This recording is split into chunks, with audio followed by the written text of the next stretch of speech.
நண்பர்கள் அனைவருக்குமே வணக்கம். தங்க நகை கடன் பெறுவோராக இருக்கட்டும், இல்லைனா தங்க நகை கடன் வைத்திருக்கக்கூடிய அனைவருக்குமே மிக மிக கவனத்தில் கொள்ளக்கூடிய சில முக்கியமான அப்டேட்களை இப்போ ரிசர்வ் பேங்க் ஆஃப் இந்தியா வெளியிட்டிருக்காங்க. இந்த புதிய அறிவிப்புகள் என்னென்ன அப்படின்னு தான் இந்த வீடியோ முழுக்க பார்க்க போகிறோம்.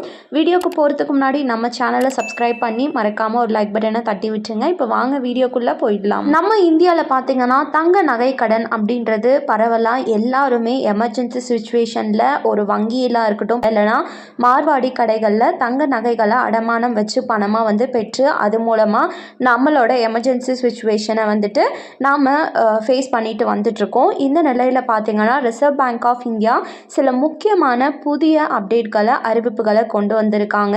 அதில் முதல் அறிவிப்பாக என்னன்னா, வருகின்ற 2026ஆம் ஆண்டு முதல் ஏப்ரல் 1 தேதியிலிருந்து பார்த்தீங்கன்னா தங்கத்தை போலவையும் வெள்ளி நகைகளையும் நீங்கள் வங்கிகளையோ இல்லைனா வங்கி அல்லாத நிதி நிறுவனங்களோ கடன் பெற முடியும் அடமானம் வச்சுன்னு சொல்லியிருக்காங்க. ஒரு நபர் எவ்வளோ கிராம்ல இருந்து வைக்கலாம் அப்படின்னு சொல்லி பார்த்தோன்னா 500 கிராம்ல இருந்து குறைஞ்சது 10 கிலோ வரையிலான வெள்ளி ஆபரணங்களை நீங்கள் நகை அடமானமாக வைக்கலாம் எந்த ஒரு சிச்சுவேஷன்லையும் அப்படின்ற அப்டேட்டை கொடுத்துருக்காங்க. இது கூடவே 2வது முக்கிய அறிவிப்பாக தங்க நகை கடன் இதற்கு முன்னாடி வாங்கிட்டு இருக்கோம் அப்படின்னா அதற்கு நம்ம எந்த ஒரு ரசீதையும் எடுத்துகிட்டு போயிட்டு பில் அப்படின்றத கொடுக்கணுன்ற அவசியம் கிடையாது.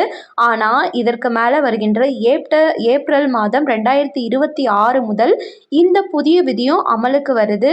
இது கூடவே ஒரு நபர் தங்க நகை கடன் அப்படின்றது பெற்றுட்டாங்க அப்படின்னா அதை 2 லட்சத்துக்கும் மேலே இருக்குது அப்படின்னா அந்த தங்க நகை கடன் நீங்கள் மாதம் மாதம் இஎம்ஐ மாதிரி பே பண்ணி அந்த நகை கடனை மறுபடியும் அந்த தங்க நகைகளை பெற்றுக்கலாம். 2 லட்சத்திற்கு உள்ளார இருக்கக்கூடிய தங்க நகை கடன்களுக்கு அந்த புல்லட் ரீபேமெண்ட் மெத்தட்னு சொல்லக்கூடிய பழைய அந்த விதி தான் பொருந்தும் அப்படின்னு சொல்லியிருக்காங்க.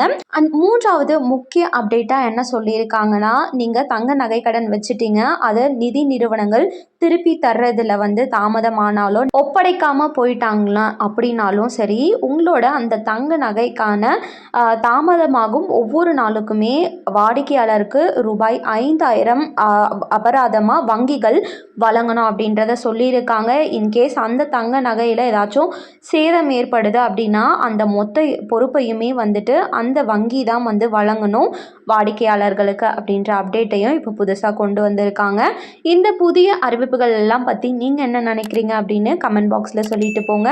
மேலும் இது போல் அப்டேட் அனைத்தையும் கவர்மெண்ட் சம்மந்தப்பட்டது தெரிஞ்சுக்க நம்ம சேனலை சப்ஸ்கிரைப் பண்ணி மறக்காமல் ஒரு லைக் பட்டனை தட்டி விட்டுருங்க. அண்ட் தேங்க்யூ ஃபார் வாட்சிங். நெக்ஸ்ட் வீடியோவில் பார்ப்போம்.